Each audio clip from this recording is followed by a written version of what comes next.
Podcast. Fridge Friends Podcast.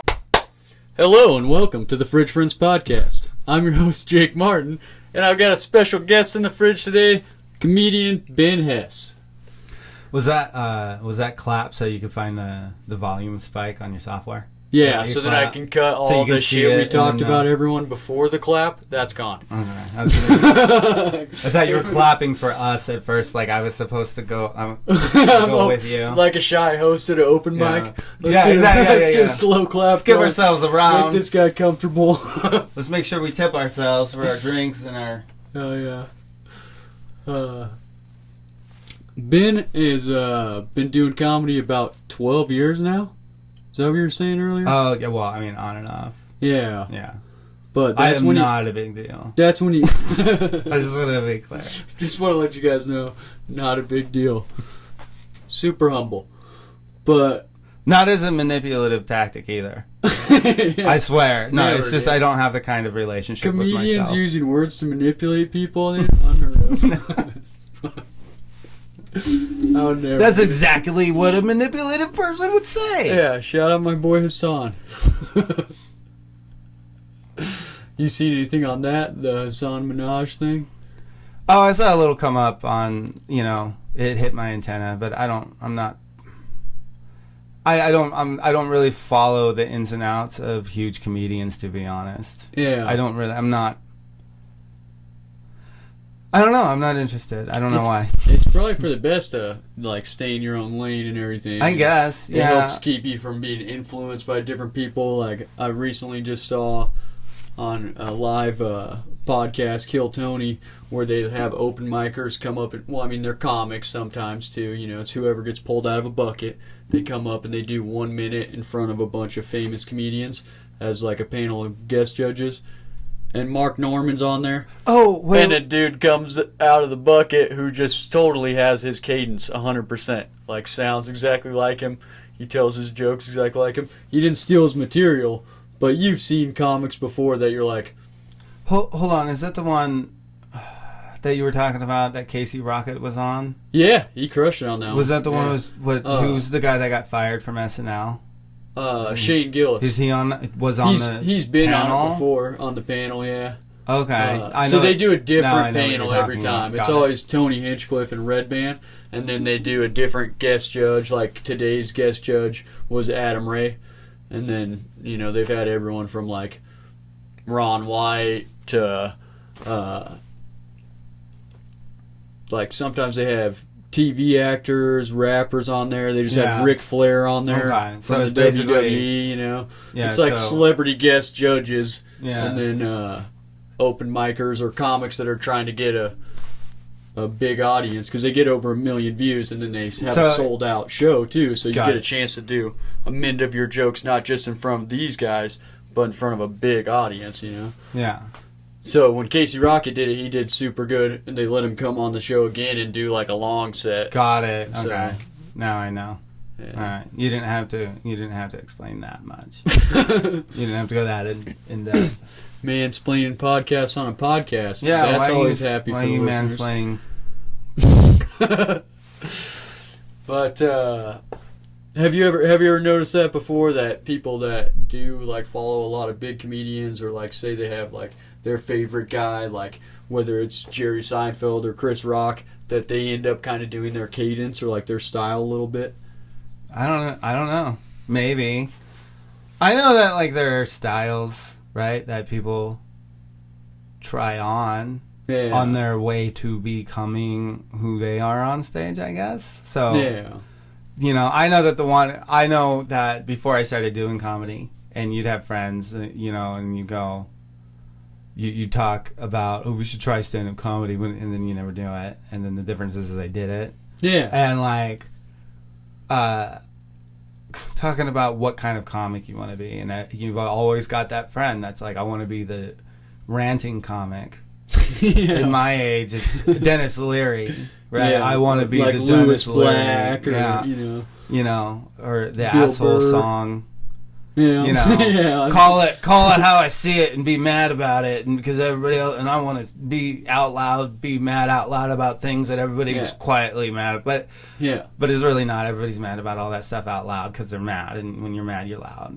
Yeah. It's not. Well, people, I feel like it's easy to get people on board about being mad about something than it is to get people on board about caring about something while at the same time making them laugh. Because just that's why roast comedy's funny too. Because it's easier to like shit on something and be funny than be like uplifting and be funny. You know? Well, that's also roast comedy is also supposed to be about an ego check for someone that's like a big deal.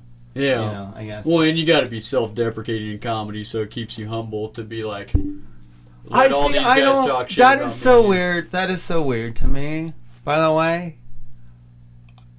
you don't got to be. I don't know why comedy and self-deprecation are so interlocked. I don't think why I don't know why that is.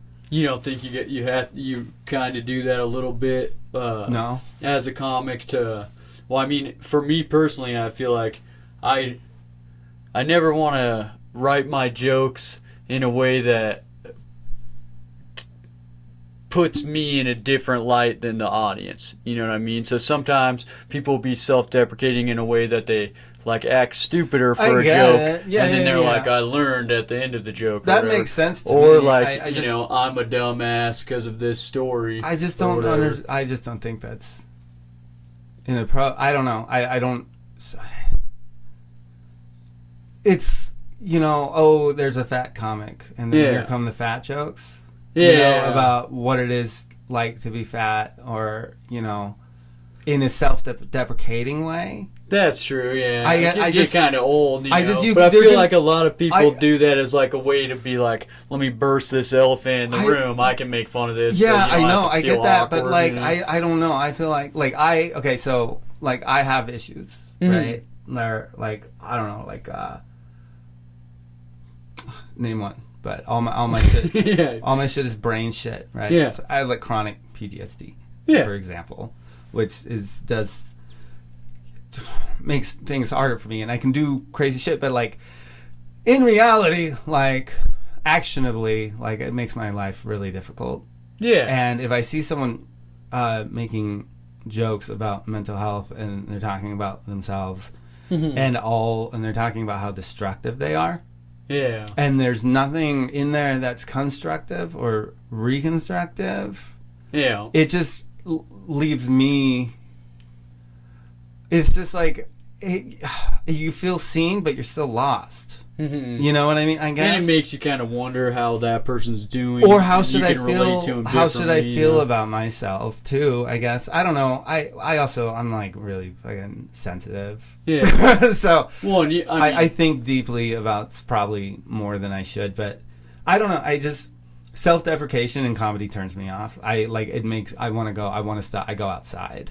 Yeah. Like if I'm at an open mic and somebody immediately self-deprecates, I don't know. I just go. I get like putting a light on your issue so people understand what it's like to be you, and other people also understand or see someone, even just in a small local show. I don't know. I just. Well, and at a certain point, it can definitely become like trauma dumping, and it's like, exactly, trauma dumping. You know what I mean? Like making fun of something where you're like, a fat guy comes up on stage, he makes a couple jokes about how he's too fat, and then like keeps going with his set, versus like somebody who's depressed goes up there and does 5 minutes about depression and that doesn't go anywhere. There's that, and then it's just like, all right, bud, you're sad. We get it. You gotta put something in there to. Keep us from getting sad with you. There was a local comic for a while was just that all they did was made me feel sad. Yeah. And even when they did do a punchline, then they deliver the punchline with zero confidence in it, and then like highlight the fact that they know it's a bad punchline, Mm-hmm. right? When Yeah, they're so already when the they're whole thing is already tearing down their own comedy. at yeah, that point. like as part of the act of being someone who tears down easily, Yeah. you know. And it watching him on stage reminded me of like a bird with a broken wing, Yeah. and I wanted to scoop him up and blow life into him, and that's Yeah. not what I, as an audience member, That's is not gonna make going you laugh. to a comedy show. Yeah, to I'm feel not worse. paying $20 to scoop someone up and give them a kiss on the forehead. What the fuck, Yeah. you know? I feel like sometimes like poets gotta feel that same thing, like poetry mics and shit. Yeah. Where they're like, a lot of this makes us feel beautiful. Yeah. And then Well, like- sometimes someone gets up there and I'm like, damn, bro. I get it. Well, I guess it's just like it's one thing to shine light on another thing, but I guess for me, I just need things that are actionable. So it's like, okay, now we shine the light on the thing. Now what? Yeah. You know what I mean? What's next? And so, like, I guess for me, that's where I'm looking. Yeah, That- well, that's- like if you make a so- joke that's like, you know, like, hey, my dad's a polygamist because my mom's a schizophrenic. It's like, you know, it's like that's such a it's fucking. making light on two pretty I know. fucked things, you know. That's Polygamy such is a bar fucked. joke, though. And, like- Did you write that? I just came up with like a vast No, I know. Is difference, you know. No, is that a joke that existed before you? I don't know. It may. I Is I it in your can't conscious? think- It's in your consciousness. Yeah, I can't think of a time I've heard it, but I bet if I Googled it, somebody's made that No, it's reference such a- before. You know what I mean? That's gotta. Because it's such an easy That's a comparison. There's drunk two, next to two you at a bar wives, kinda three joke. wives, two personalities, three personalities. It just fits, makes sense, you know, whatever. But if you like introspectively look at it, you're like, well, polygamy is pretty fucked up, and schizophrenia is super fucked up. But saying that isn't bringing either of them down, really, and it might get someone to smile that once their sister was a sister wife, and they were sad about that. You know what I mean? My sister. Or fucking My whatever sister the was my sister wife. fuck. No, I don't know. If I Google that and it's not a joke, I'll definitely try it out sometime at an open mic. Oh, I I feel don't like that first joke I did tonight was like that, where I came up with it and I'm like, someone else may have come up with something real similar to this, but we'll see.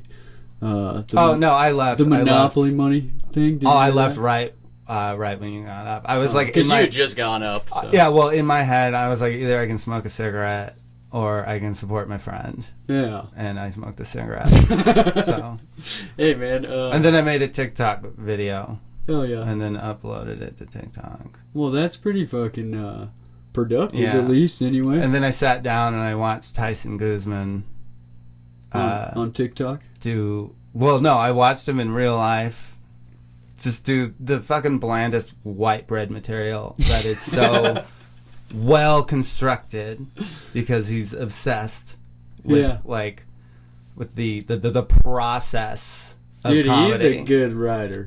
But it's the lamest bullshit. And I'm watching him just with his brightness hopping all over the stage, and I'm like, fuck this. And then I escape to Instagram.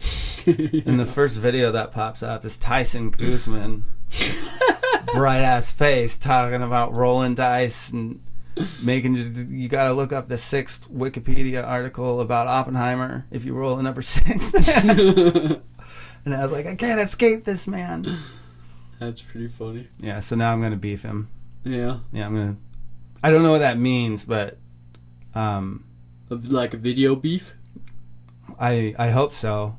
I mean, if it's the other way, beef is really expensive right now. Yeah, that's true. So It's I'm not really- hoping it's metaphorical beef. It's not I'm really hoping it's affordable for completely anyone. ethereal. Yeah, Yeah. I can't afford it. I can afford it emotionally right now. You could always do beef cup of soup.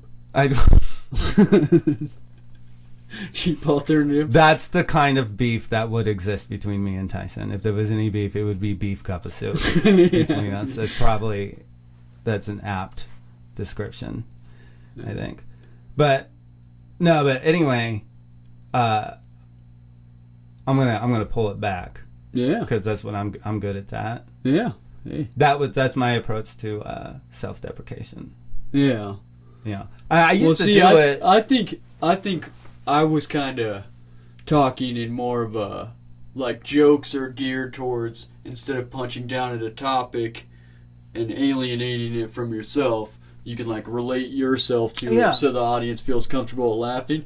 But I see your angle of it too, where it's like, if comics are, like, tearing themselves down and that's their material, or, you know, they're tearing down a problem without making light of it, then it just, all it does is put more darkness on an already dark subject and makes the whole room a little darker for the whole experience. I mean, you know, I mean, not directly. Like, I mean, what I'm saying is pretty broad, and that's my general feeling. I have seen comics, you know, toe that line perfectly and beautifully. You know, I don't know if you remember it's or if hard you saw to do, it, but though. I remember Nanette coming out. Yeah. And that being a really hot subject.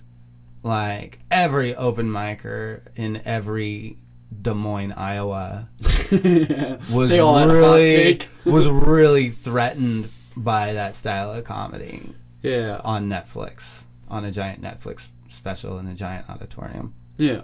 With a lot of money behind it. There so many open micers threatened by that. Oh yeah. Well, there's tons of people. Comics hating on other comics is the most useless waste of their energy and talent that you could ever. I thought as far as, like, someone just taking a medium and sort of wrestling with it. Yeah. That she didn't, like. It felt to me that pushing the medium that way was not graceful. Yeah. And that. Well, there's certain things that She people pushed are it. like, I'm gonna reinvent this art form. Yeah. And it's like, that didn't work. That's why no one else thought of that. You know? Yeah, well, hers was amazing, and then I remember at the end, when she goes, "This is the part where it stops being funny," and then just got real. And I remember watching it and, like, that I was like, "Oh, shit's about to get real," you know, when she said shit's about to get, you know.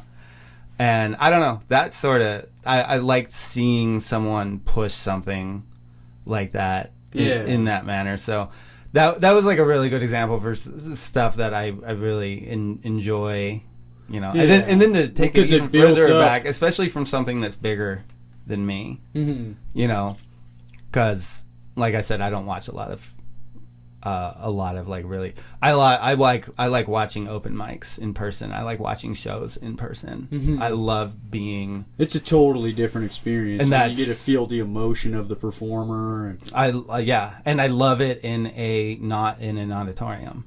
Yeah, you know, in small bars, clubs, little rooms. Yeah, that's the way I love comedy. Auditorium shows are weird. I mean, it's nice to be able to see a real, you know, famous comedian that you like their material or whatever, but the atmosphere it takes away from it. I did see Hassan Minaj. Yeah, I did. And was that at the Idaho Center? No, at the Morrison Center. Morrison Center, yeah. Yeah, my ex-girlfriend, when we were still together, she got tickets. It actually is funny because she got tickets for it as a gift for me. Oh my God! See, these are the things you remember where you look at, like, your shit, your bullshit. Yeah. From a relationship that went real hard sideways, you know. Yeah. And she got the tickets, and she was like, "I got these tickets, and it's a surprise for a comic at the Morrison Center." And instead of saying, "Oh my God, baby, that's a great idea. Thank you for doing a thing and thinking about me," I said, "I don't want to see it at the Morrison Center." I like my comedy. I like my comedy in a club. I like a dark, you know, like some sort of, like, just take the tickets, man. You fucking. But anyway, we ended up going. Yeah, of course. Anyway, and we had a great time because it was Hassan Minaj. Yeah, and it was hilarious, but it was really interactive atmosphere. Though too, because it deserved to be in a theater because there was a giant screen behind him. Yeah, so they cater the act to that. Like, I went to that Fully Loaded festival. Yeah, because it was like, hey, this is the only shot that for one ticket you're going to get 7 headliners. that's not happening in Boise again. Yeah. You know what I mean? That so it's visual- super cool, but at the same time, it was like they're all only getting 20 minutes, so you're not seeing them do a headline set. And then Yeah. also, the way he does it is like you're saying, a big TV screen, and he had like a mascot running around and kind of a DJ playing the whole thing, and like it makes it into a different show than like just stand up, you know. Yeah, and I think that's... Which I saw the same comedian on that show that I'd also seen at Wise Guys in Salt Lake, and I definitely liked his show at Wise Guys in Salt Lake better. Oh, 'cause, like, yeah, it's more raw, more intimate, like that. Yeah, one of his jokes hit harder. He's able to work with like silence and all these tools that comedy is punched up by, that you definitely can't get in a fucking arena, stadium, eating hot dog setting. You know what I mean? I can't even imagine, because I've only done small rooms. Yeah. What it'd be like to look out at a field of people and they're fucking jabbering on with each other and eating hot dogs and doing beer bongs and shit. And you're like, yeah. I think that stuff would... I don't even know how to think like that, like at that level. Like, I used to do this thing when I was way younger and gas myself up about creative projects and imagine being at the top as a motivator. Right? Yeah. What that would be like to be at the top, and like imagine that. And then what I realized is what it would do is I would get the dopamine fix from the visualization. I have a hardcore imagination. You know, I'm like, I can imagine things really, really hard. And so you have like vivid visualizations of what's going on. Yeah, I would, build a daydream in your head, a palace, and then the act of building it in my head would give me the satisfaction of that dream, and then I wouldn't move to build anything in reality. Steps that it takes to get the to first that. step, even a first step, and then so I sort of stay away from thinking in thinking about hot air balloons, just to. Like too grandiose of a thing. Like right now I'm thinking about like literally like my rent is $13.50 a month. Right. And I have X amount of passive income. Yeah. And it's kind of not enough.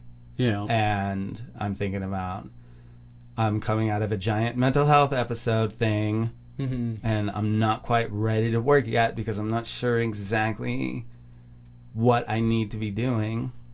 And I have to look out for for you to be okay. Yeah, I have to make sure that I'm okay before I start venturing forward again, because I'm like, But you still get intrusive thoughts from like that existential dread or anxiety of like very real things, like bills are this much and this is how much I get. Yeah, so I'm thinking about, maybe go back to comedy and maybe get booked on some shows and make some extra cash that way immediately. Yeah, for sure. Yeah. And then so I'm like, maybe go back to open mics. And then so I just did this new bit, done it twice, focusing. Now I'm already thinking in terms of 3 minutes, right? And I'm thinking in terms of 3 minutes.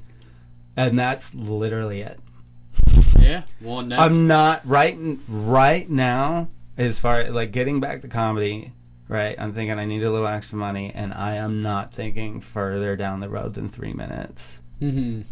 Just sharpen up those bits at open mics, and then that's how you'll get back to being booked on shows. And the comedy community in Boise, it might be small, but they're all real supportive of each other.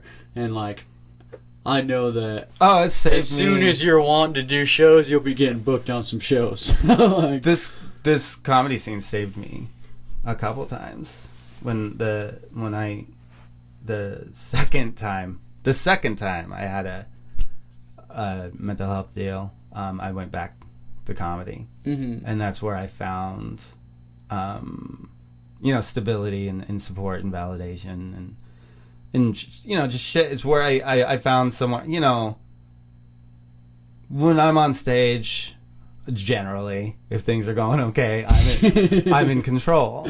Yeah. And it's one of the few places I've realized where I actually feel in control. And it's so unconfused by it. Because the accolades I receive are mine, you know? Because I wrote it, I performed it, you know? And then also the accountability is also mine and mine alone. There's no one to point a finger at or dump, you know? Even on accident, even... You know. Yeah, that's one of the beautiful things about comedy is that there's a distinct visual truth or representation of what your act is each time you do it. Yeah. Every single time you get a reflection immediately back from the audience that you just performed that to. Yeah, it reminds me of a stapler.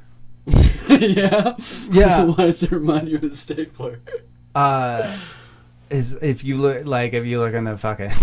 ergonomics. Is it ergonomics? Yeah, like for if your hands hurt? Is that what you're talking about? No, it's for like a thing that's designed so well for you to use. Yeah, okay, that it is ergonomics. Yeah, like an ergonomic keyboard or one of those bouncy ball chairs. The beautiful thing about a stapler is it has that one job. But the way it's designed to do that one job is it gives you immediate feedback on whether or not it worked. Because you get that beautiful click. Yeah.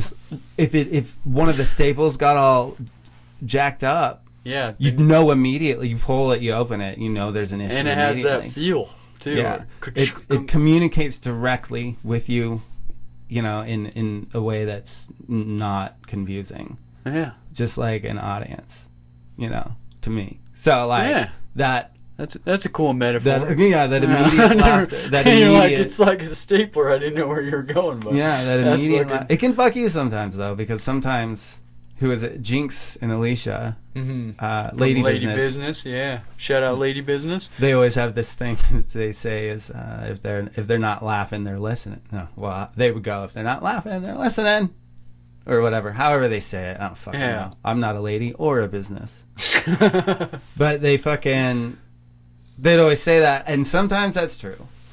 You know, sometimes it's raining. Yeah. And the audience is literally wet and cold. Yeah. So sometimes you're just storytelling. Yeah. But either way, it's... Well, some comics are good at having long areas of build-up in a story. Then the punches are good enough that the audience had a good time from listening to those stories and stuff. But, you know, other times the silence, you're like that open mic tonight. It was like it's a little unnerving sometimes where you're like, are these people like not having a fucking good time? No. Did they not know it's comedy night?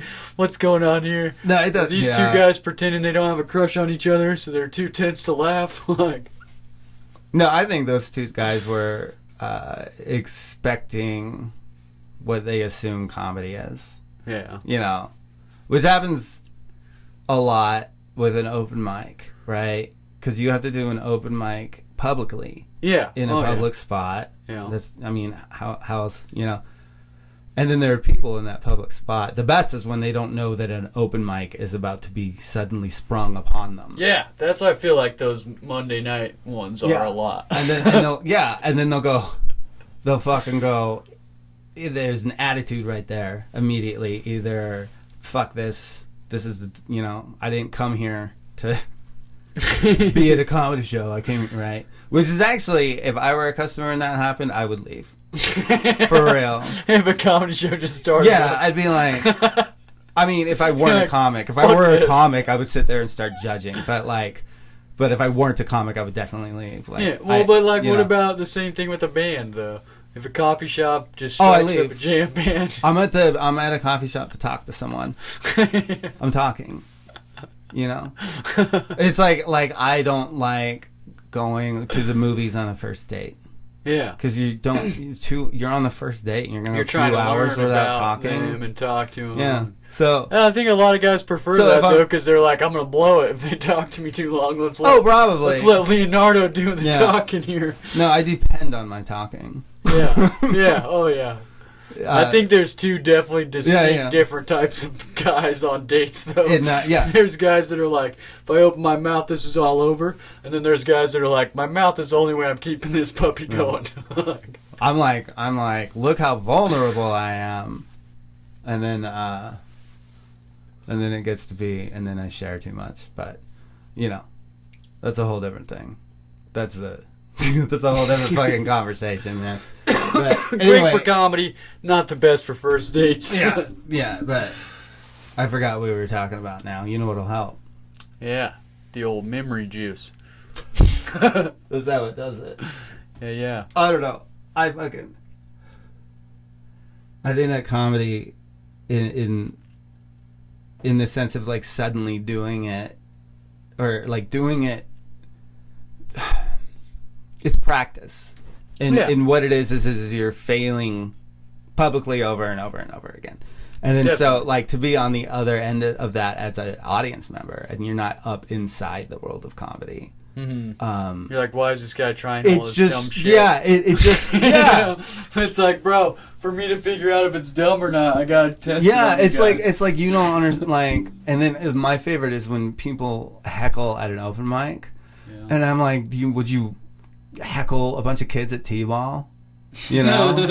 Like, great hit, Dylan. And Dylan's like 7. Yeah. Because that's like, or that's like going even pro sports. It's still like if you went to the practice and we're like, what the fuck, man? What the Get fuck? It together, and you're like, Michael Jordan. It's a brand new formation. We're fucking trying it out for the first time. Yeah. Why don't you come to the game on Monday and fucking see us play? Yeah, that's the But like I can understand like why it looks like that to the audience, because it's not like audience members aren't spending their life like if you're not doing comedy, you don't know. It's like anything else. Yeah. I don't know everything that goes into being a band. Yeah. That's true. I do know that the difference between me and a band is they get to practice in private inside a garage for hours and hours and hours. It's true.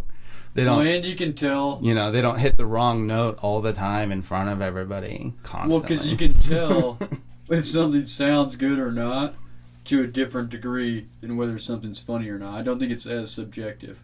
Like, different people like different types of music, but if you look at all types of music, they usually use similar chord progressions. They're all on the same scale. Everyone tunes their instruments in a similar way so it doesn't make sounds that everyone hates.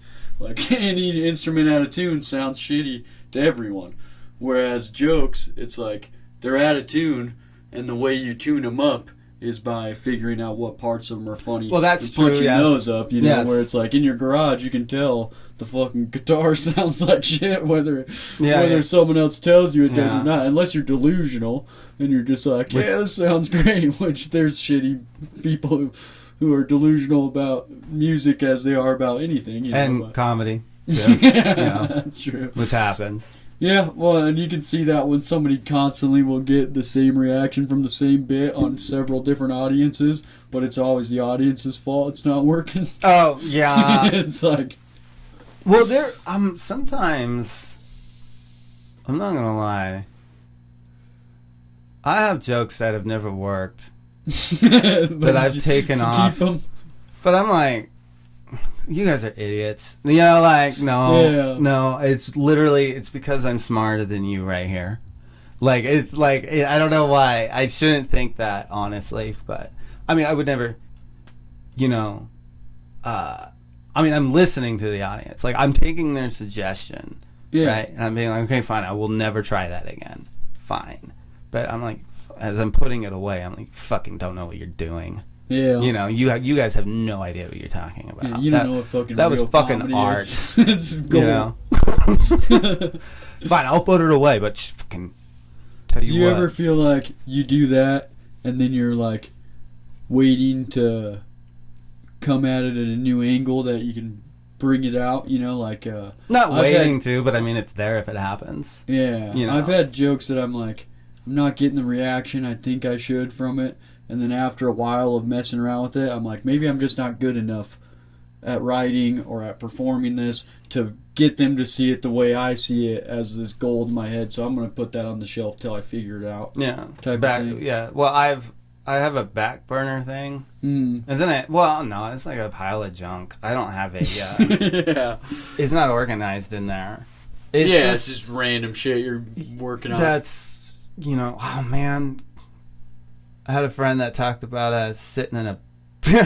He talked about sitting in a hot tub, and you're just sitting in a hot tub, and you're like, you know, drinking something, and all these jokes are floating around you in the hot tub.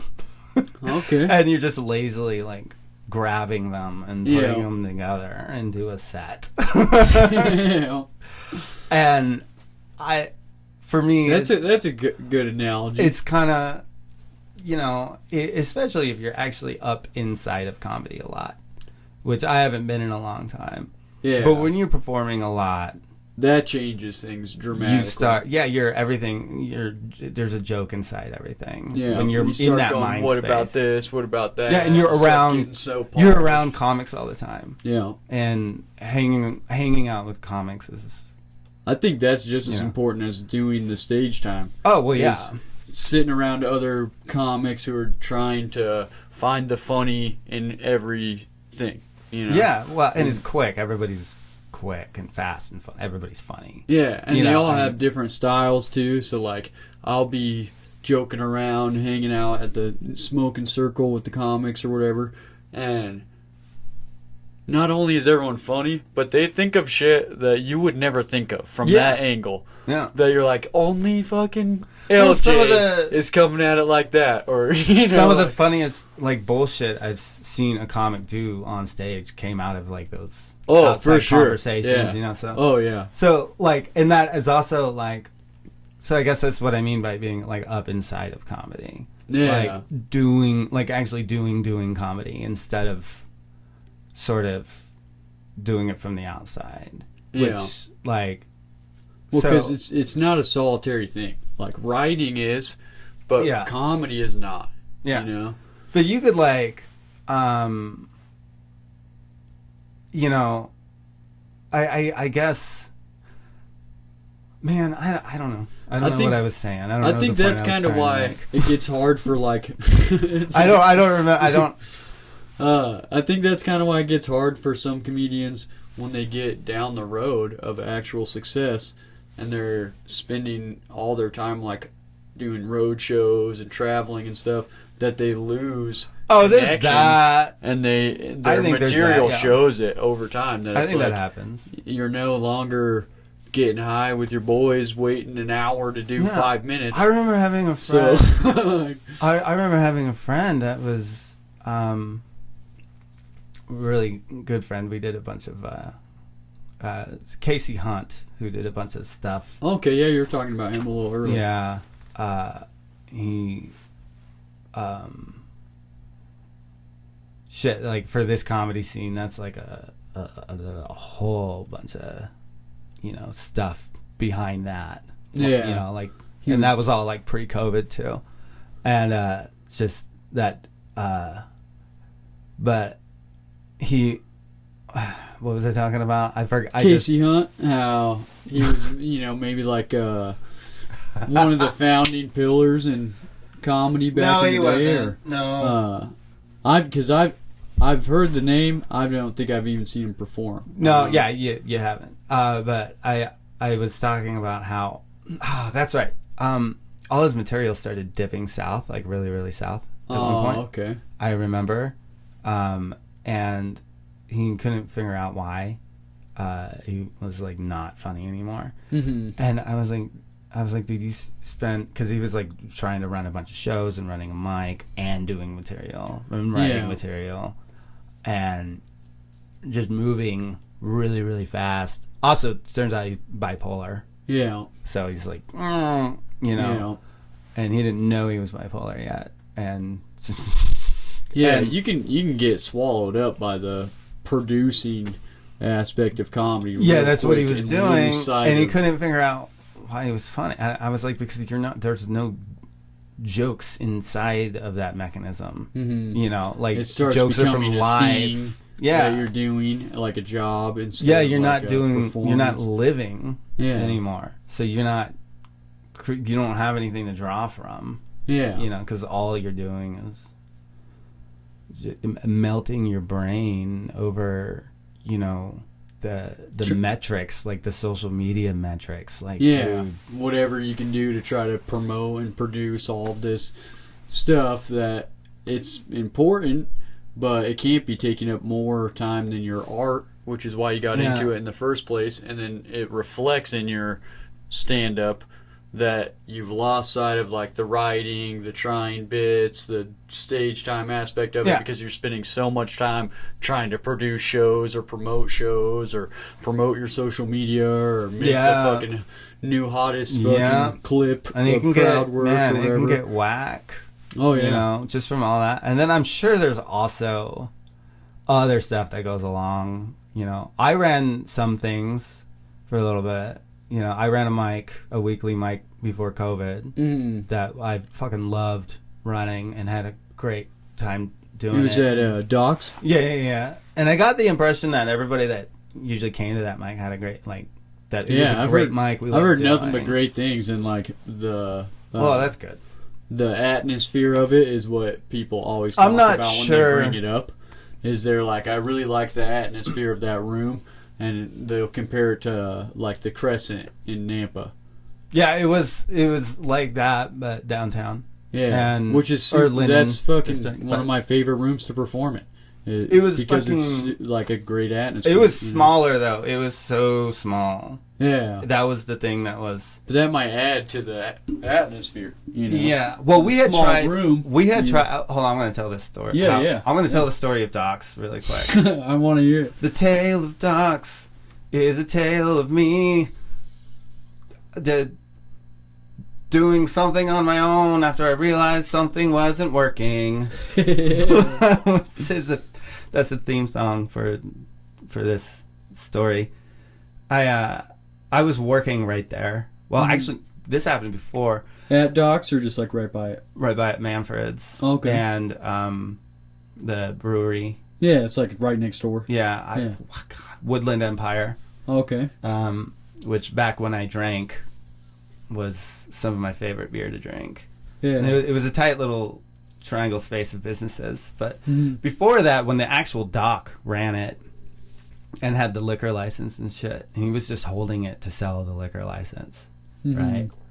And so it was kind of a throwaway place where he and all of his friends could get drunk and put on whatever on the TV, and it was just like a really low more key, like an Elks Lodge type thing than and I was doing a lot of creative stuff with Moondeck at the time. Okay. And I think it was Victor Pellegrino was sort of part of it. Oh my god. Yeah. Hey, true listeners know both guests on the show, both fabulous. You've had comics. Victor and Moondeck. God, I love Victor. Yeah. Victor's a cool ass dude. Yeah.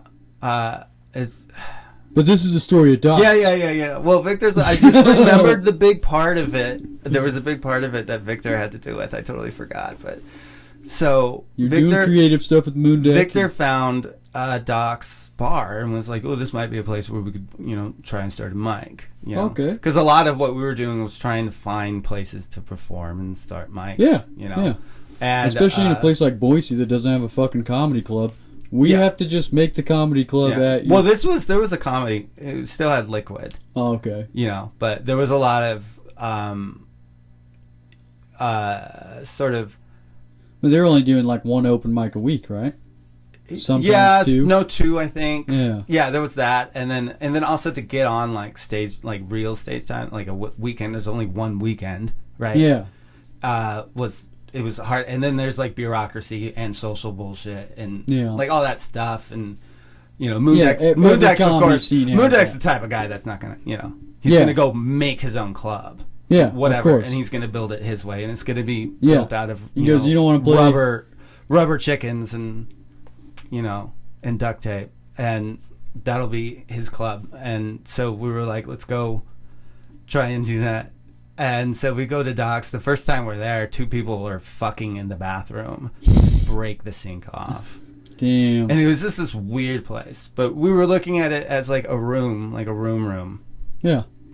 And where you could make something out of it. Yeah. And made a deal with him, or Moondeck made a deal with him, and we ran 2 shows there. And the first one we ran was great. And we packed it, and I think we had I think Emma Arnold might have closed it. Or, Oh, yeah. And I think we had, back then, Brett Battlestain on it too. I can't quite remember. I want to say, I don't know, it was someone awesome. You know? And it was great. So then we booked a second show there. And then the second show, we get there, and this guy's drunk.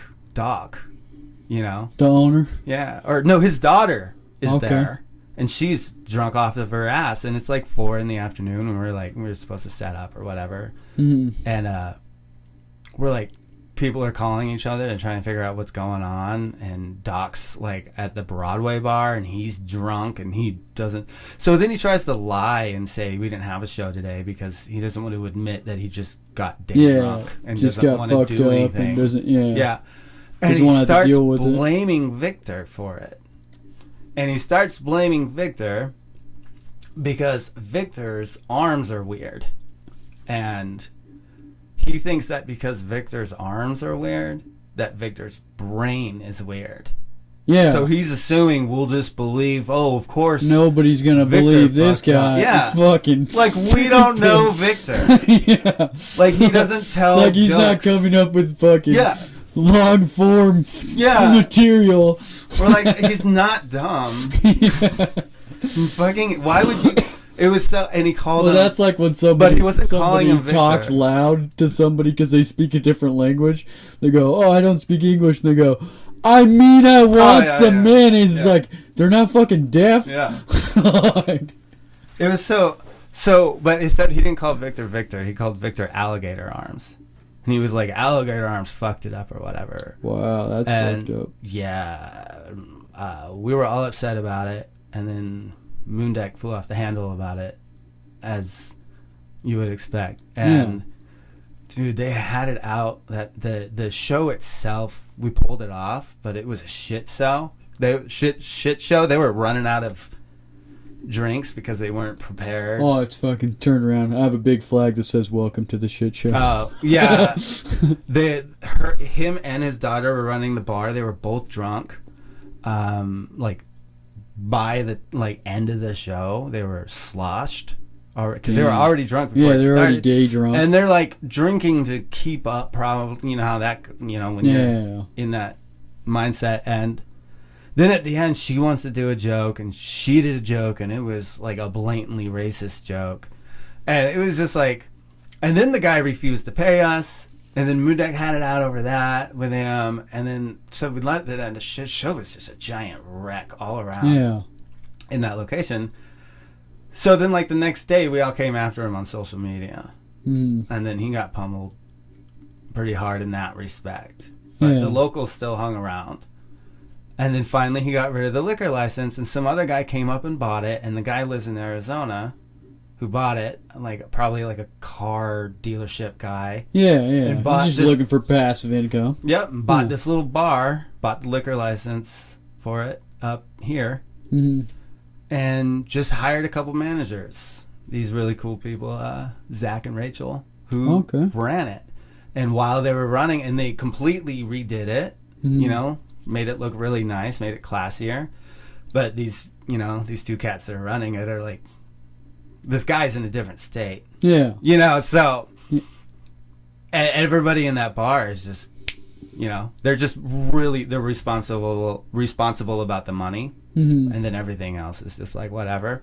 Yeah. And then I was friends, I made friends with these Well, people. because that's the only thing there. the guy from out of state cares about, and they're pretty much free to do their own thing with the bar. Yeah. And then I said, hey, am I free to do my own thing with your bar? And they said, sure, dude. And that was, and I said, okay. And then I looked at it, and I was like, you know what the problem was the first time was we didn't have a stage. So then we built a stage and then put it in there. And then the hardest part about that is we wanted, the problem was we wanted to provide stage time. And it's like, but you can't go over like 90 minutes. I don't, Yeah, it's hard to get an audience. People to are sit going to through stay that. tired or get tired and shit. So less comics. Well, how do you make an open mic for less comics? Because I was looking for, what I kind of realized is I was looking for like people that were getting ready to do shows. bigger shows. More but time, not you quite, need more time, yeah. Yeah, not quite the fresh. And in between that wasn't here, that didn't have more than 3 minutes. I can give you 6 minutes, I can give you 10 minutes. And then it got to the point to where I wanted comics that like took it seriously. Yeah. That approached it with discipline, with less ego, you know, that really like used their stage time for stuff. And you can tell the difference, or I felt I could tell the difference. And I got really scared because then at that point it made it an exclusive mic. Mm-hmm. And I'm the guy that's making the calls. Yeah. How does that make me look? So then people make their own ideas of why you're making what calls. And And the truth is that it was my mic. And I wanted people on there. I wanted to be able to have a mic where I didn't have a list. Mm-hmm. And I didn't have a time. Where I could say, work on what you need to work on. Mm-hmm. You know? And if you start drowning, I'll tell, and I'll light you off. And I promise, if I light you off, it's not a Gong Show situation. If I light you off, you're like, thank you. Okay, yeah. You know? Tanya has been doing a similar thing with the Saturday mics. Oh, yeah. Yeah, where she goes, I'm not going to tell you we're doing 5 minutes tonight. If you're doing good, keep rolling. When you get the light, that means wrap it up, and I'll just kind of judge how the audience is doing with your material and how you're doing with your material, and you might get 3 minutes, you might get 7. We'll just get up there and see how it goes. Yeah, and that comes from a place where, like, if you can trust comics to know what they're doing. Yeah. I don't, like... Well, you have to be serious about it to do that anyway, because I remember when I first started, I'm trying to chisel out bits, you know what I mean, and I get to where I'm comfortable doing 3 minutes, and then when I'm comfortable doing 5 minutes, and then I'm trying out 10 minutes. And if I was to show up to an open mic, I need to know and overly stress out in my head about every little joke that I'm doing, because those are the only ones I got. And then after you've been doing it a little while and you've been taking it seriously, you have a lot of things you're working on, and you have your tried and true polished goods. And so when you get to do a mic like you're talking about, it's not the same thing where you can go, all right, I'm going to start working on this, and if I dig myself in a hole, I'll use this to bring him back. And if he wants me to go long, like kind of like how we did at the Monday mic tonight, he's like, you can do whatever, however much time. If you only have 5 minutes, that's the most you can do. And you're probably going to do 3. But if you have 30 minutes, you might do 15. By the way, it was also the hardest room in town. Yeah. Too. Sort of, just because it was so intimate and so small. And I realized it was going to be like a really hard room by that feel. Mm-hmm. And sort of reveled in it. Sort of. Yeah. Because there were dudes, I would go, like, I ran mine after the Liquid, the general mic. Yeah. And I would go there, and then sometimes, you'd see a comic who was really... I fucking saw Chris tonight, Chris Foster. Yeah. Fucking... Okay, first, I love seeing that guy. Yeah. I remember I saw him for the first time down at Liquid doing an open mic. Mm-hmm. And he nailed it. And it was a fucking awesome set. Oh, yeah. And I came into him after the set, and I was like, hey, you should come down to Doc's and do that set. Just come down and do that set really quick, because I thought it was fucking tight. And he was like, yeah, okay, or whatever. And then he came to do it, and then the room is... different. Yeah. Hard. And he bombed the whole thing all the way through. Like, really bad. And I was like, sometimes I forgot, it surprised me. I didn't do that.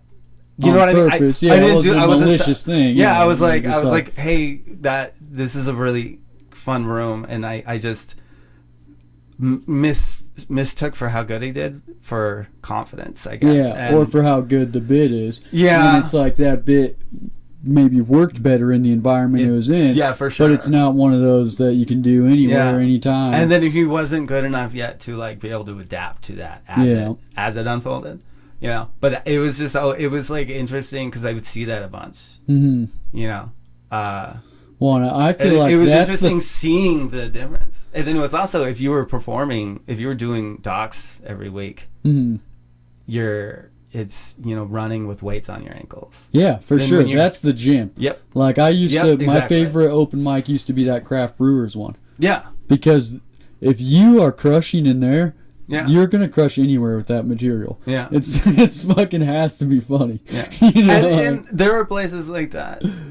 You know, if I feel like again, if you're living up inside of comedy, right? If you're there mentally a lot. well, because there's rooms that are always good too. Yeah, and but those give you a false ego. Those kinds of rooms are rooms where I really excel in. If I'm doing a lot of comedy. Yeah. If I'm really all about it. The harder, more intimate rooms? Yeah. I do best in those rooms. Because it was a situation like that tonight, and I feel like you did pretty fucking well. You know? It's been a while. For just getting back into it. Like I caught myself, on Saturday too, I caught myself like shaking. Yeah. You know? Just because it's been a while. Yeah, and not only that, just a lot of stuff, getting really... closing in on a lot of realities about myself and getting comfortable enough with those realities that I can start writing about them and sort of, realizations, all this stuff that I've sort of experienced, over the last 7 months or whatever it's been. And that stuff... is like unresolved trauma and bullshit like that. So like if I'm gonna talk about stuff that's in that basket or adjacent to it, it's still like the experience to me is still fresh enough to where it's still fucking with me. Yeah. And that's definitely... And then what actually, when I quit drinking, I did one of those, because I had that go. I fucking did Tree Fort and had to drink through Tree Fort because I had a mental breakdown, or started having it right before Tree Fort. And then you already had roped yourself into this fucking thing that you had to do, an obligation. And so I got through Tree Fort, but drank through Tree Fort, and then because I knew I couldn't get through it without drinking. I knew I had to get sober, but I couldn't do that sober, and got on the other side of that, and then got sober, and then did a secret show right after that because that had occurred too. Yeah. I don't even... One of those don't tell shows? Yeah, the don't tell. And I did that, and it was a great time, but I was sober. And it was the first show I had done sober this time. Yeah, since you quit drinking. Yeah, and... no, I heard those fucking don't tell was, shows are awesome. It was different because I was also, like, constantly processing, like, a couple decades of trauma. And all the, so like I was constantly scared. Always, like that, the last 7 months I spent just practically like always in fear mode, just because it was just like that's how bad it got. And doing that is like really concentrated fear and doing it sober, and dealing with all that at the same time. Well, and then I imagine the last thing you want to do when you're that vulnerable is get up on a stage in front of a bunch of people who don't know you and fucking... I know, and then, but it's also like, it's like, fuck, like, I gotta, like, do the things I gotta do, though. Yeah. And it's so funny because I'll get taken down, like, this was new. All this that happened to me occurred. It was all new, right? I got in a relationship with someone and allowed myself to be vulnerable, extremely vulnerable, and allow myself to sort of really like fall in love and really experience fears and stuff. And I'd done that before, but not to this level. And there were a lot of new feelings. And then she had unresolved issues as well. And then it's just everything. It's just like that relationship exposed everything inside me for sure. Yeah. I think it did her. I hope it did her. I hope she learns as much about, like, actually learns as much about herself from the experiences I am. But for me, it has been terrible, and living on, being under the weight of that and then performing as, is like a weird Plus, coming out of, my trust issues were messed with, Well, so. it's like you were saying before, the metaphor of like performing with weights on. Except they're real heavy weights that nobody else can see. Yeah. And I tried at the Mad Swede on Cole that we just did. I tried that when I don't even remember. My parts of that bit of time are mixed up in my head, but I tried to do a mic. Mm-hmm. It was when I was still staying with family. So I was still like pretty deep in recovery. And I tried to do a mic and I couldn't. That's when I realized that I didn't even understand what I was experiencing enough yet to even talk about it. Yeah. Let alone write jokes about it. So that's sort of where I'm getting now in terms of, when I you guess feel like as a comic, like what am I supposed to do, right? Like, yeah. Like what? It just sucks because I was extremely depressed for like 7 months and my outlet is jokes. Mm-hmm. And being around people. And literally nothing was funny and I was afraid of people.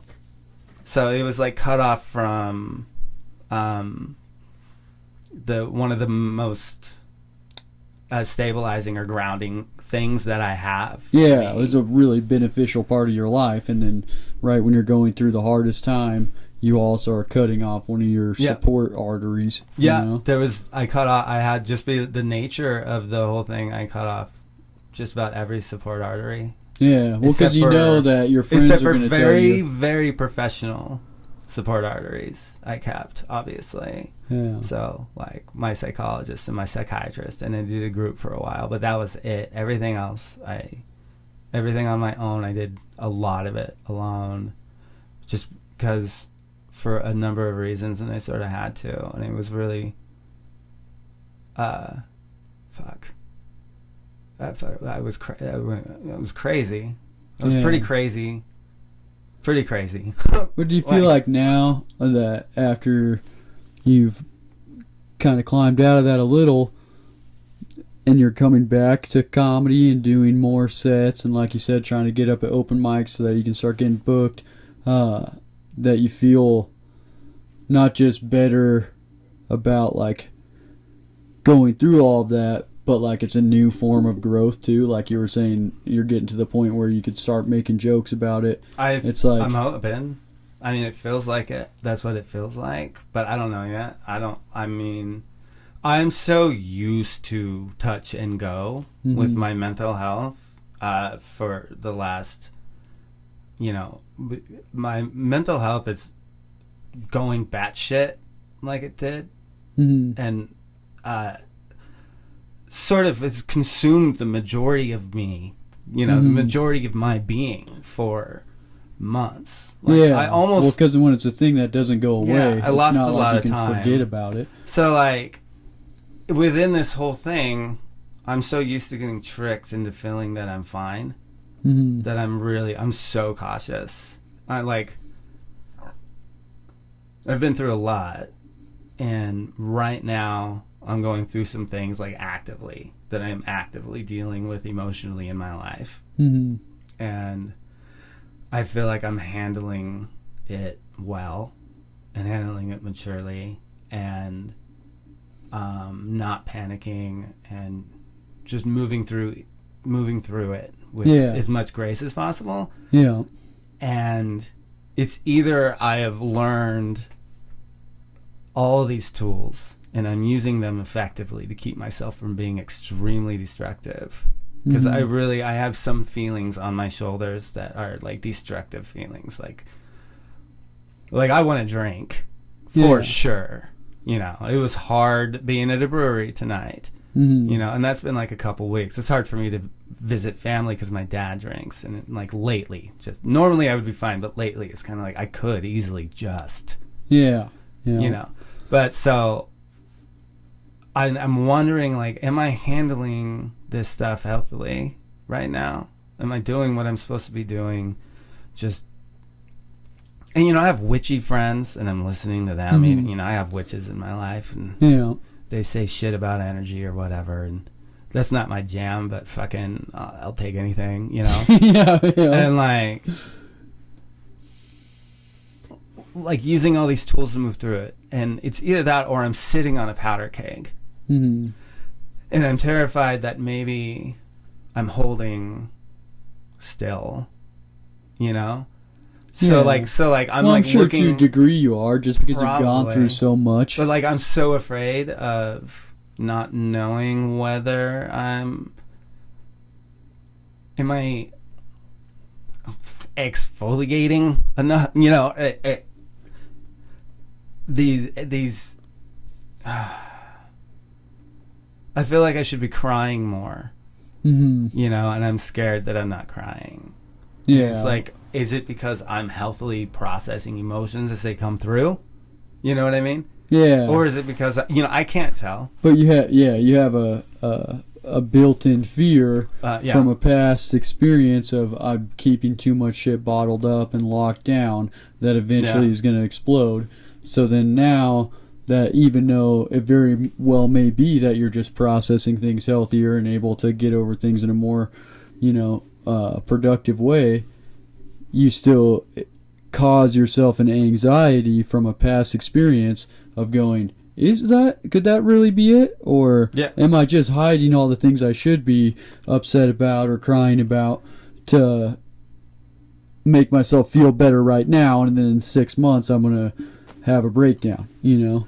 Yeah, exactly. That's why I got, like, in my home right now, I have this whiteboard on the wall, Mm-hmm. and just on it I have goals written on it right now. Hell yeah. And it says early or whatever now. Mm-hmm. I forget, but it says whatever, early, mid, long. Mm-hmm.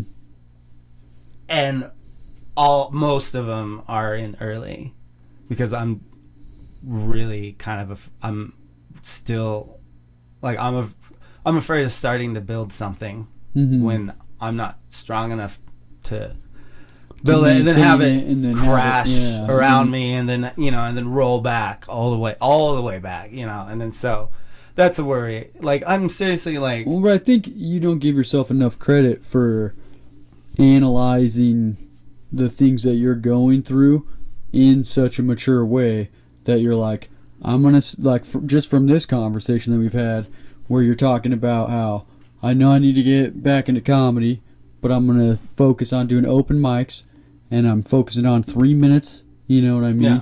You're breaking it down instead of being like, I know I can get a show right now, or I'm going to start running a mic, or any of this stuff that will be too much at one time for you to maintain it, cause all these extra stressors, and then eventually be something that you're fighting with yourself about even being a part of, as opposed to something that you're excited to have a goal that you can achieve and then move on to something more when you're ready. Like, you got to give yourself credit for how well you're already doing that, as opposed to focusing on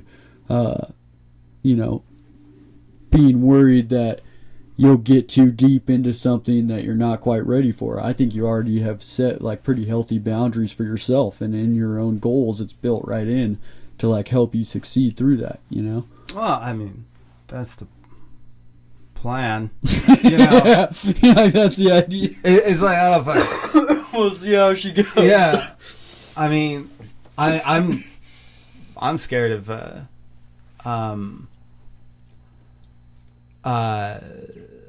I'm scared of moving totally all my feelings, moving totally away from that relationship. Even, that's scaring me right now. Like, when the breakdown occurred, like really happened, because I was kind of already unraveling, but I would have been okay.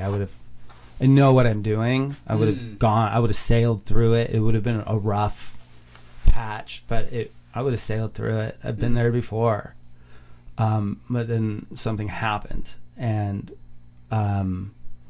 what happened was traumatic, and that was already when I was dealing with it. Yeah, And it just you're already in a compounded. rocky place. Yeah, and it fucking absolutely, I lost my mind immediately. Like, I can look, it's just insane how crazy I got from that event, which is so ironic given the nature of the event. But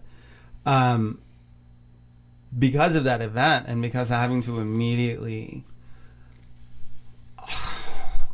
go through the breakdown of that happening, I had to put off processing the relationship. I had to put off processing my childhood. I had to put off, all this stuff to handle moving through every moment, experiencing it's just like when trauma symptoms every moment of every day. You might finally solve that big problem, but then you realize all these little underlying problems that were there, but you had to ignore. It's like when your house catches on fire. If a dog comes and bites your leg, you're not going to stop putting out the fire. Yeah. It's like, you're going to put out the fire with a dog on your leg. Yeah, I'll fucking deal with this dog later and my house is burned down. Well, you're like kicking it off. Yeah. Yeah. Like if I get the dog off in the process, cool. If not, the fucking dog can wait till later. Yeah, I'm very worried about this fire. And that was sort of, when that happened too, it was the craziest thing too. I couldn't function. And again, this is the third time this has happened to me. And both times were bad, but this time was the worst. And it was the worst because I was purposely staring into myself, and had been doing that for a hot minute, and then and two, because I had to do it sober. And so dealing with all that, I guess, God,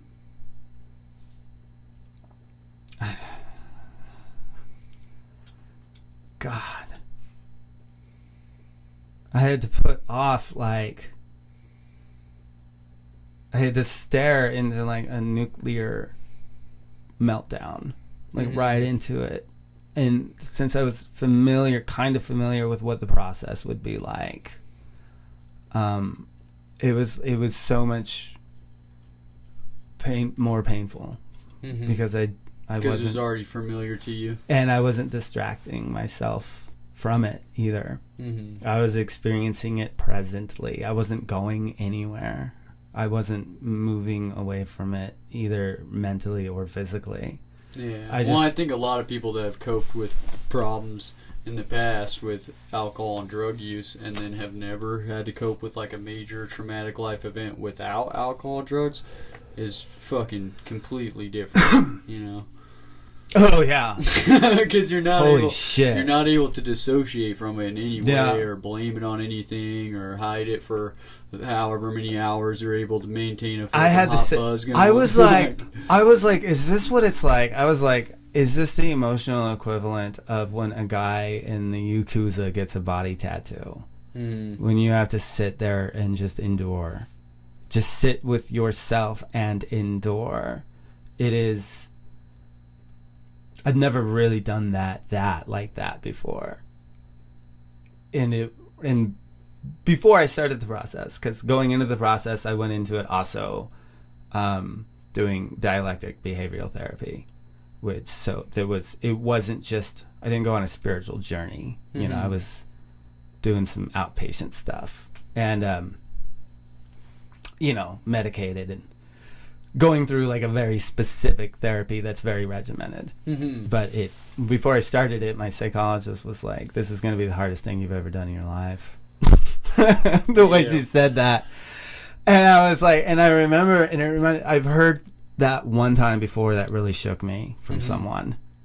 And the other time I heard it wasn't those words, but I heard it in Iraq once before we went into Fallujah. And that's the other time I heard it like that. That made me go, oh shit. Uh-oh. Like, am I underthinking this? Shit's about to get real. Yeah.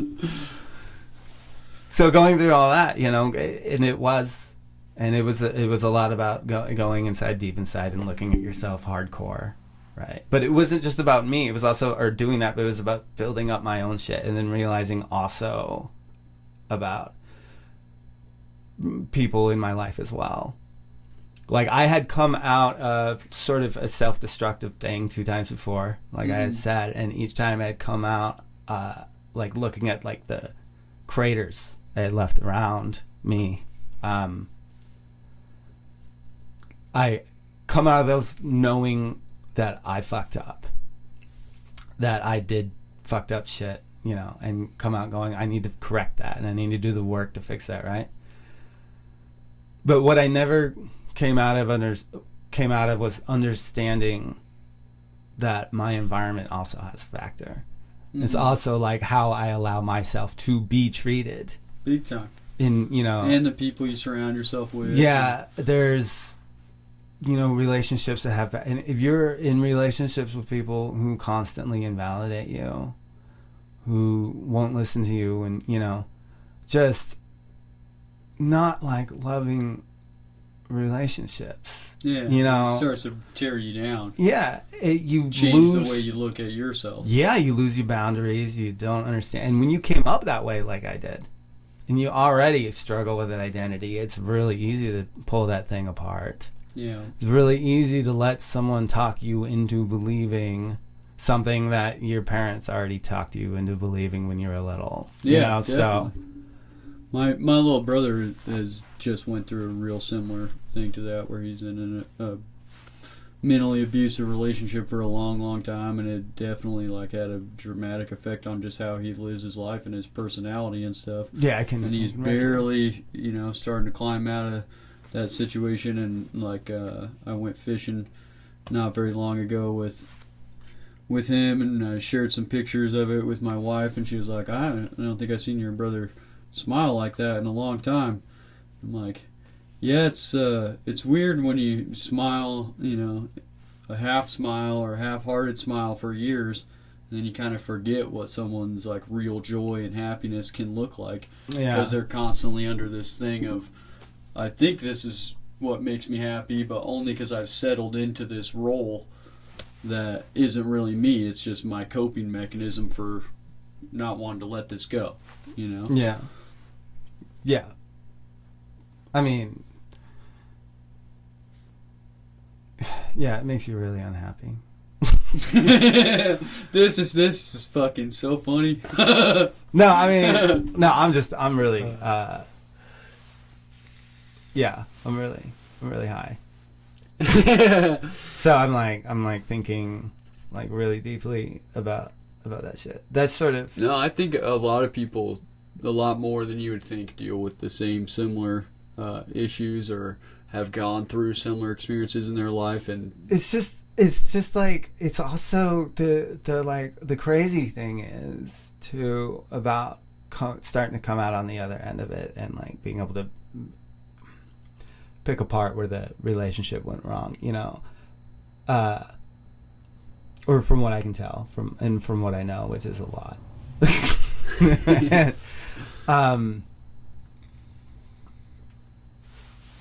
Just knowing that, we tore each other down a lot, and that's what we tore each other down a lot generally because we were both operating out of the exact same kind of fears. Mm-hmm.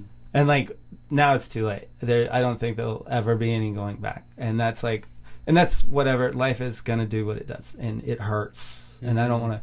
And I have to think about this. A lot of relationships do that. I should have been thinking about this shit back in May, mm-hmm. but I was too busy dealing. Where you were, dealing with the house being on fire. Yeah, weren't fucking worried about that dog. So now I got to worry about the dog on my ankle, and now I'm thinking about that stuff, and now that's making me sad. But it's but I'm it's happening in a healthy way.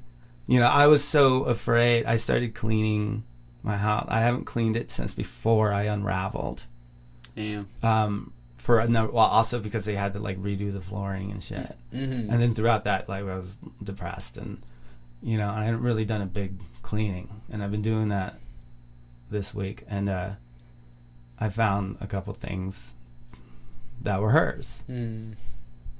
And if that would have been 3 months ago, that would have triggered a dumb, that's extreme emotional dysregulation. That's the end of the day right there. Yeah, and if I were still a drinker, that was another reason why I didn't clean. Mm-hmm. Honestly, to avoid that. Yeah, I was so afraid of doing something stupid, because when I get emotionally dysregulated, is what you call they say it's splitting. I don't like the word splitting. It feels wrong. It doesn't feel like that to me when I'm doing it. But I can make really bad, harmful decisions, like reach out to my ex-girlfriend, you know, and like cry and beg and shit, like really pathetically, you know, and totally like blow through all her boundaries. Yeah. Like leave notes on her doors and shit. Like, God. And like if I'm so afraid that like I'll look for something in my house and find a sock and then start crying and then get triggered into like a trauma response, and then I'm not thinking clearly, and then I bust through all her boundaries because I need her to ground me. Yeah. Because she caused my pain and I need her to soothe it, you know? It's just easier to just avoid it. Yeah, so I had to I was terrified.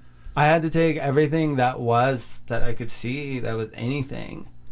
A blanket. Well, but looking back on it, it's kind of smart in a way, though. Because for sure. Now you're in a better place to deal with that shit. So when you find it, cleaning up the house, it's not a day ender. It's not a fucking, off to the bar. It's just so frustrating that I have to do this now instead of doing it back in March. Yeah. It's just like now it's time to learn and grow because I've spent the last 7 months, the first couple months we're trying to indoor every single day, without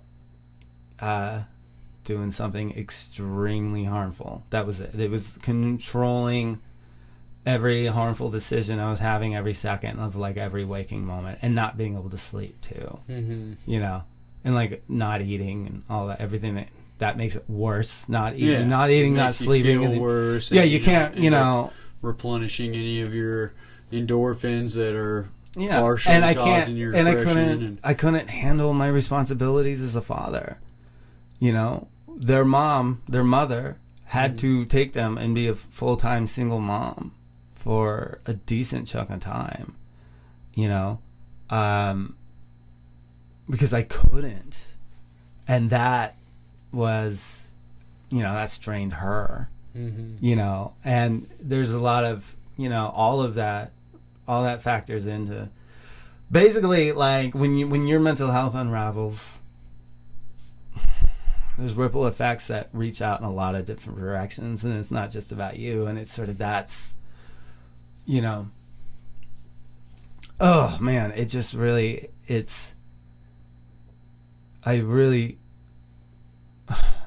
like knowing it and seeing, I know exactly how I became unraveled. I know exactly how I lost my mind, and I know exactly how it could have been stopped at every step of the way, and I had no power in so many steps. Yeah. I had no power in being able to reach my needs to stop myself from totally losing it, which I could see barreling at me like a fucking train. Yeah, but you kind of see it in a third person type of view, where it's like an outsider looking in on your own life.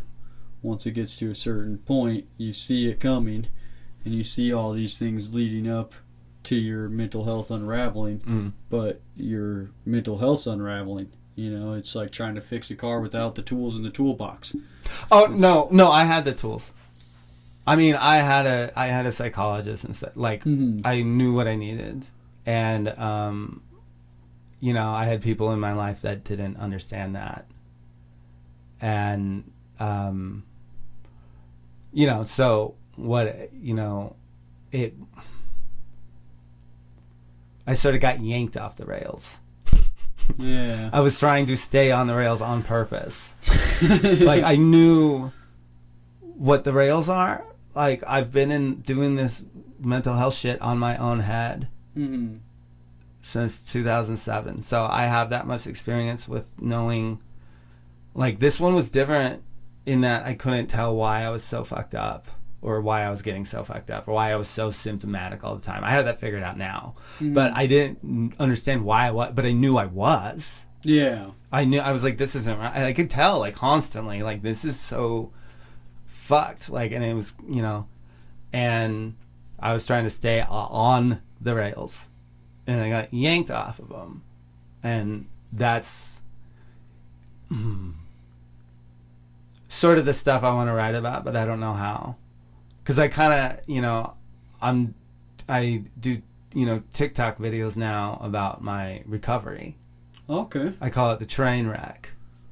So you can tune in to the fucking train wreck. Yeah. At Ben Hess Comedy on TikTok. I've been slacking and on Insta. my TikTok. I don't even have it installed on my phone. Or no, right it's now, not Ben Hess Comedy. It's Ben Hess Comedian. Okay, that's the Insta? I think so. Hell yeah. Want it? And the TikTok. But I'll put it in the description too, so that we get everybody to come check out your shit. You know, you can check out the TikTok, check out Instagram, Facebook, and. But I talk about, you know, recovery and then like moving through recovery or whatever. And I called it the train wreck because at the very beginning I started sharing shit and it looked like a train wreck on the outside, I am sure. Yeah. Because it was. Yes. Like, here's the secret. It was a train wreck. Yep. I was like, here's a train wreck, everybody, because I was sick of I was just getting sick of sort of nobody listening. Mm-hmm. I was sick of nobody listening. I needed to be heard. Yeah. So so that gives you wow outlet for it. I screamed really loud. And then so I've learned all sorts of tools. Did you start doing the train wreck before you started coming back to do comedy? Yeah. You feel like that kind of helped motivate you to get back out there to do comedy? I have no idea. I knew early on that I sort of had to make video. I pumped out like funny videos. Like, yeah. I pumped those out like maybe like 5 of them or something kind of early on because I was crazy. Mm-hmm. And I needed to build something. Yeah. I didn't know what it was. And then I sort of could get lost in like editing. Yeah. And lighting and shit, you know. Yeah, give you an outlet to focus all your unnecessary fucking... And I was doing that, and then I started shifting in, and then I was looking into content creation, and I was like, I've always wanted to dive into that, be like, tie together my mental health and my comedy and my experience and what that might look like, and then use it to inform. And like inform neurotypical people to stop doing the stupid shit you fucking do all the time. This is like legit, like, so, like, just to like shut up and listen for a second, you know. Like, I just dealt with I'll hear 2 people. Someone will be dealing with mental health issues, and then there'll be 2 people who don't have mental health issues that are in a relationship with this person, and I'll hear it, them having a conversation about this person who's dealing with something, whatever it is. And like, let's say they are symptoms I'm super familiar with. These 2 neurotypical people who don't understand anything about it talk about it like they know what they're talking about. Mm-hmm. Is kind of mind-blowing to me. And like super, they'll like, if you're dealing with someone with like a serious fucking like a real life-altering disorder, like bipolar or something like that, or like, you know, major emotional or mood disorders, you know, anything like things that really fuck up your life. Yeah. Then it's something that... Yeah, and you're sitting around with other people and having conversations about a person, and you're tossing around words like projection, like a 25-cent pop psych buzzword. When you're talking about people who have like really, especially if they're like in treatment or or have tried, you know, or already steps into what they're dealing with. Yeah. And the way that people come at it is, it's people that don't understand it. Like, it is so weird. It's almost like they'll buy a book on Amazon called What Not to Do. And it's just like a checklist of things that you shouldn't do, and they check like every single one, you know, with people like if you care about someone that, you know, deals with some bullshit in their head, right? If they won't get help, you know what I mean? Then that's different. Like, then you have to cut them off. Yeah. You know, and sometimes you have to in order to get someone to get help, and that makes sense. But there are also ways to fucking do that as well that aren't. It's just. I just want, like, I want to find myself in a space where I can write exactly what it's like for me in a very specific way, so people understand what it's like for other people in very specific ways. And it's, it can be frustrating to try and articulate that, but like the reasoning behind it is because it's just people are like really irresponsible with their language and with their choices. Like, it seems to be a very important thing to articulate, even though it might be like extremely hard to communicate those emotions and that the feelings and stuff that you go through in that situation. But it's invaluable, especially to people who haven't experienced something like that, to hear it from someone with that experience. Because it's not just an I can make similarities between that and addiction and alcoholism. Is that, like, if you've ever been to a rehab where the person telling you the tools and the steps to not drink or to not do drugs has not gone through addiction, they're reading out of a book, and it's not the same thing. They don't understand how it actually feels and the emotions it actually does and the toll it does on you. So they're trying to tell you, like, or what part is hard. Yeah, so when they're trying to tell you, oh, you have a craving to drink a beer, like whenever a football commercial comes on, it's like, well, then you just can't have football commercials around you. Or if you get a craving to drink a beer when you see a beer, then you just can't go to places that have beer. You are not an addict. Yeah, and you're like, check it out. Everywhere has a beer. Yeah. That's not a valuable tool to go avoid beer. Yeah. Because then when you see one, you fucking crumble. Well, and and it's the difference between learning tools from the tool manufacturer. He says, here's your nice clean set of shiny tools. Or learning tools from an old janitor with broken fingers who's like, no, you got to jangle this one, real hard under there, but that's the only thing that'll make that, or whatever, because that's mental health. It's like, it's so, like, specific and non, like, it's like when you have conversations with people who are really up in this shit, then, the conversations are about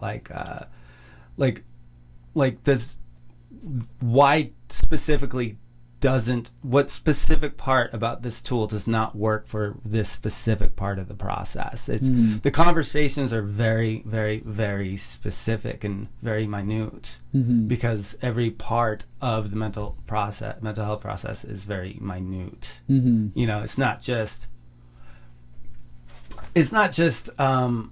I don't like you hanging out with your friends because I'm possessive and you're an object.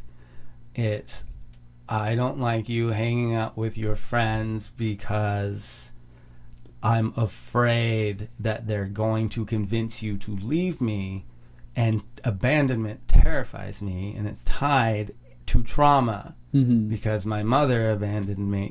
The conversation is that deep. And then it's like, so...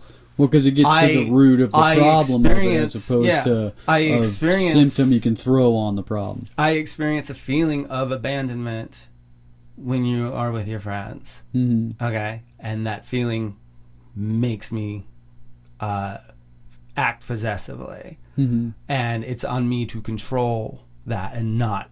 Because the action is what's important. Yeah. Like, to the person you're being... based on to the person you're being possessive to...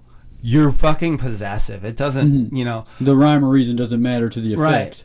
Right. But there's a process involved in learning to call those actions. And if you're dealing with trauma, that shit's there. You're going to feel that shit. It's just a matter of how you endure it or handle it or what you do with it. But it's not necessarily ever going to go away. So, if your thing is abandonment and you're in a relationship with someone who makes you feel abandonment, you might end up feeling that feeling for the rest of your lives. And it might not ever go away. And that sort of pain is like a weird, torturous, shitty, deep in there pain. And then it's sort of like, but, I will go through the process to learn how to deal with this. Just like if I were diabetic I got to do this thing with diabetes like twice a day. And if I'm in a relationship with someone, you know, it'd be who of that person to understand diabetes. Yeah. You know, absolutely. So like, you know, so if you're like in a relationship with someone who is dealing with past traumas and they have like these weird needy needs, it's because they fucking do. You know, if they're like, you know, doing something to get attention, right? Fucking give them attention. Yeah. And then have a conversation about where your boundaries lie in that attention thing. Like, have a conversation about them learning the tools to be able to withstand or endure or take care of whatever it is and handle it themselves without, you know, using up people. But if you have a relationship with someone, you do love them, they can't do it all the time alone, you know? And like, there's so many more informed ways to go about being in a relationship with someone who has, you know, especially if they're learning it, understanding it as they're going along. They don't have all the answers yet either. It's like there's this idea, like when I first got diagnosed, I felt like there was this idea that I knew that it was going to be a fucking process. I fucking knew it was going to be the really long one. I didn't know it would be as fucking hard as it was. But Yeah. I knew it would take a long time to get that shit out of control, but it's like dealing with someone who's under the impression that like it's like you just walk into an office and then all of a sudden they discover the problem, give you a pill, and then you just talk to a therapist every week. And then it's better. And that's it. That's not it. And then it's just like a magic recipe to being a different person.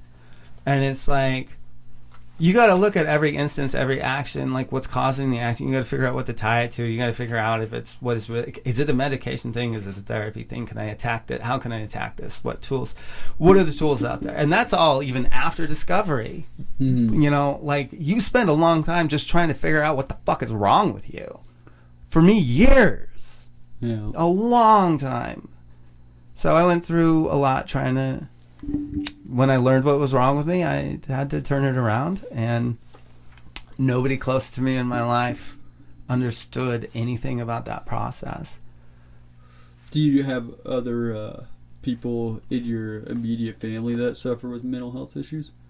I mean, everybody does, I think. But there's a lot of generational trauma. Yeah, but I mean, there's also like different levels of severity too. You know? Yeah. Like, I have a lot of mental health stuff in my family, but there's definitely different severities. Well, it's sort of, but a lot of my family is also. I mean, you can tell there is, but it's all like that low key bullshit. Like a lot of drinking and shit, and a lot of young deaths.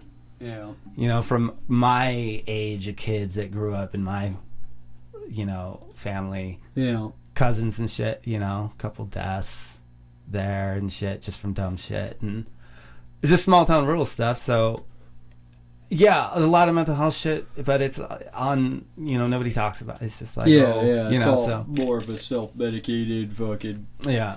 hid underneath of the guise of a bunch of other problems. And nobody ever talks about how brutal their childhood was. Yeah. You know, every once, like, someone will get drunk and tell you a memory.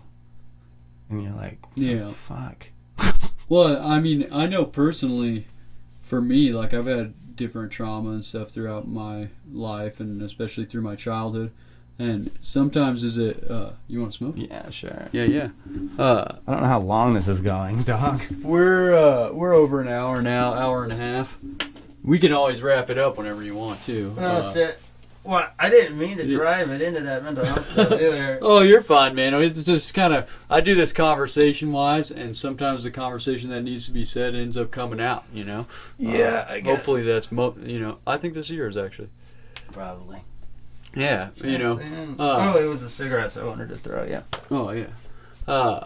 Basically, I think what I was trying to say is I know personally, like, sometimes people don't bring up trauma and stuff that they've gone through in their life because they don't want to end up being like what we were talking about earlier with the self-deprecating and comedy thing, is they don't want to be trauma dumping on people, so they feel like they'll just keep that to themselves. And then it comes out weirdly because it's going to come out no matter what. So it comes out weirdly in a regular conversation where they just say it like it's a normal thing, and then everyone kind of goes, "What do you mean? Like that's not what kids go through.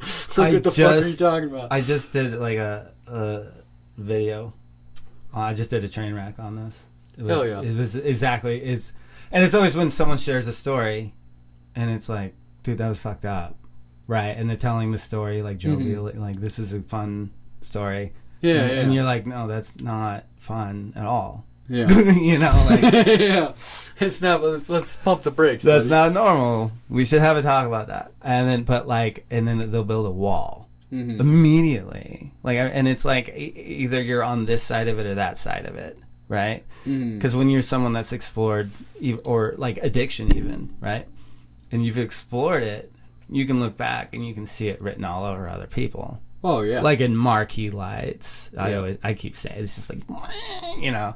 So that's why you end up, I guess, when you start sort of making those changes, you sort of end up calling people because you see the same shit on them, and you can't operate like that anymore. Yeah, I don't want to have a conversation where like you hurt me, and then the conversation ends up in a place where I'm defending myself. What the fuck? How did that happen? Hold on, why do you anyone fucking deserve that? Yeah.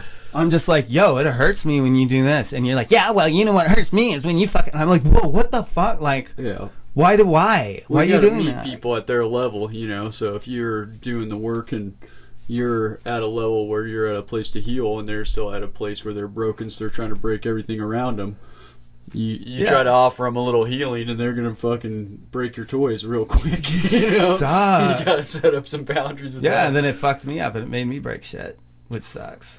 Yeah. And like what really sucks is it just like being someone who's like, I've worked so hard at getting myself in the place where I don't break shit. Yeah. I mean that metaphorically. Well, you know what they say. I want to be clear. I want to just be clear. Metaphorically. Yeah. No, just when in my mental health bullshit, when I'm the worst, I'm not violent. Yeah. I just want to be, I don't do violent. Yeah. I say mean shit. I say mean shit I can't take back. Yeah.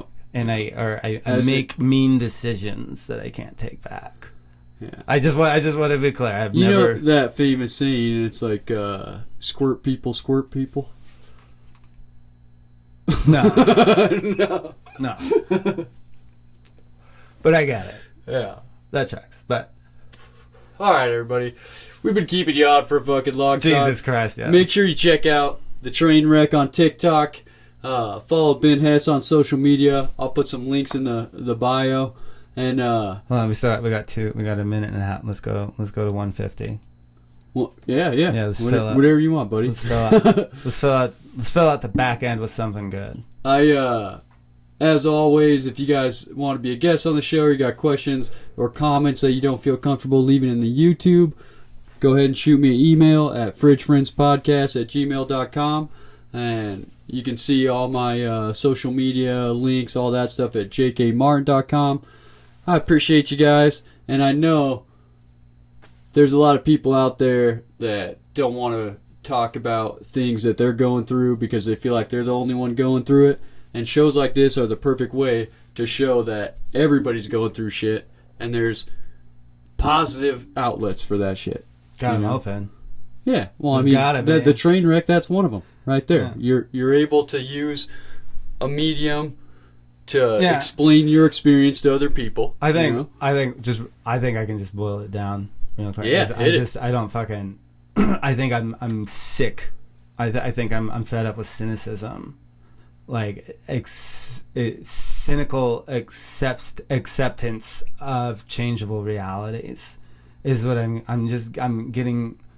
It's cynicism. It'll tear you down. It'll tear down relationships. I think cynicism tears down a democracy quicker than fucking anything else. I've never seen so much cynicism in my life than the last couple of years. That's what I'm saying. General, you know what I mean? Yeah.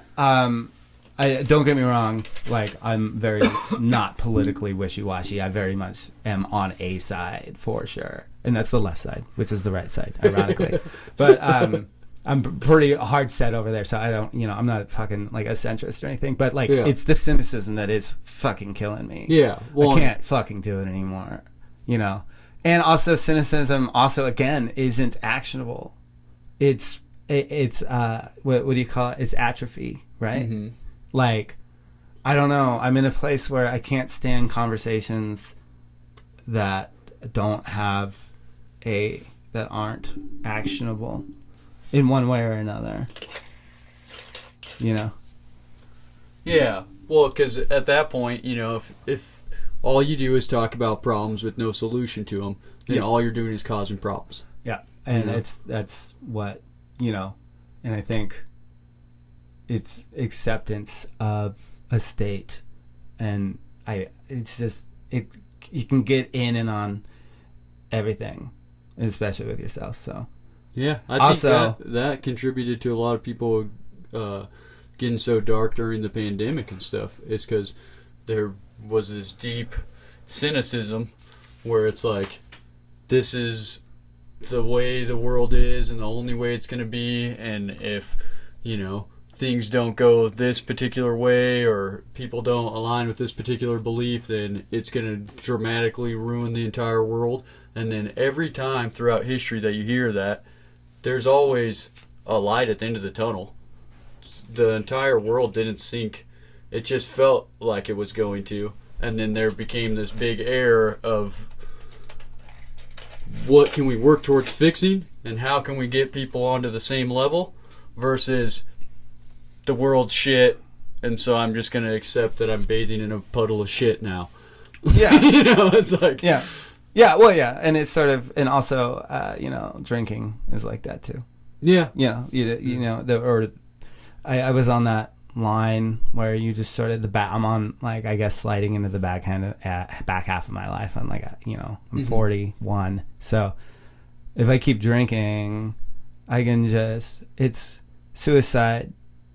slow. It's a slow, like a coward suicide, right? Because I don't have the guts, to cowboy up and do it right fucking now. Yeah. So I'll do it slow because that gives me an excuse to quit. Yeah. I can say I've killed myself, but I put it 20 years or 15, Yeah, depending it's on not how that. strong your liver is, and all the other shit that goes with that. So, and how long it takes you to endure loneliness after you've continually made bad decisions and drove people away because of your same attitudes. So anyway, great talk. Yeah. Also, real quick, on that goal board I have in my house, Yeah. the long-term goal, I only have one in there. You know what it is? I'd love to hear it. Quit smoking. Okay. But it's long. It's so long and way out there. That's where way out enjoying a show cap cigarette into the show inside. Yeah, that's a fucking long-term goal of mine too. It's a tough one to break, and That's- in my experience, which could be the wrong way. Everybody does things their own way, but I feel like if you're tackling all these issues in your life, it goes back to that same metaphor I was talking about earlier about the fucking house is on fire when the dog bites your leg. Yeah. You're not fucking worried about the dog biting your leg. Yeah. Like, cigarettes is a bad fucking thing, and I'm not promoting smoking to anybody, but if you're trying to quit drinking, you're trying to do all these, new progressive ways to get on top of your mental health in a different way than you have before. I'm smoking. Maybe the cigarettes are the fucking least of your worries. No, for sure. No, there are days when I have those days where it's a pack day. Yeah. But it's also great to it's not like, forget that that's your long-term goal. Yeah, for and sure. not get subservient and like, you know what, fuck it, it's just cigarettes, I'm not smoking crack anymore, or whatever, whatever you fucking tell yourself. Yeah, it is. No, I can kick anything. I feel like I can kick anything, but cigarettes will definitely. But hey, guess what? I have to pee. All right. Have a great night, everybody. I really have to pee so bad. Okay, let me get my dogs out back. Ow.